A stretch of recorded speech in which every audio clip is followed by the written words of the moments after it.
Hi, I am Dr. Tommy Tan, and this session I want to share some thoughts on why joyful well-being and why well-being is important to your success.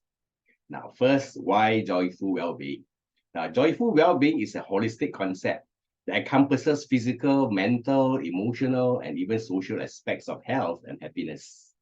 Now, it involves finding balance and satisfaction in the various areas of life to experience a deep sense of joy and contentment. Now, well-being is important because it is essential for physical and mental health. When we are well, we are better able to cope with stress, right? Now, resist disease and recover from illness. We are also more productive at work and school, and we are stronger relationship with our families and friends. Now, second is why well-being. Now, in today's world, there are many factors that can contribute to poor well-being, such as stress, anxiety, depression, and even sometimes loneliness.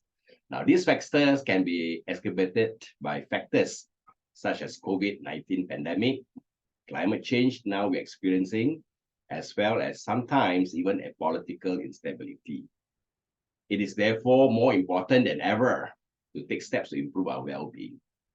There are many things we can do to improve our well-being, such as eating a healthy diet, exercising regularly, getting enough sleep, reducing stress, spending time with loved ones, and doing things we enjoy, and at times even practicing mindfulness.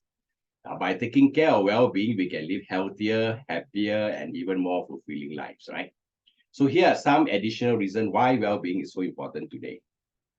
Number one, the cost of poor mental health is high.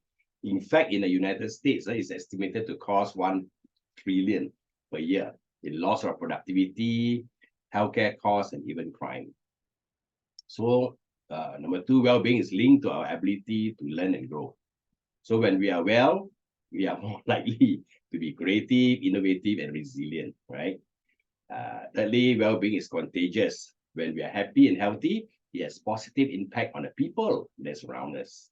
Lastly, by taking steps to improve our well-being, we can make a difference in our own lives and the lives of those around us. So in conclusion, taking the time to reflect on your well-being can help you identify areas where you need to make changes, right? And by taking steps to improve your well-being, you can definitely live a healthier, happier, and more fulfilling life. So with that, I end my sharing session. Joyful well-being.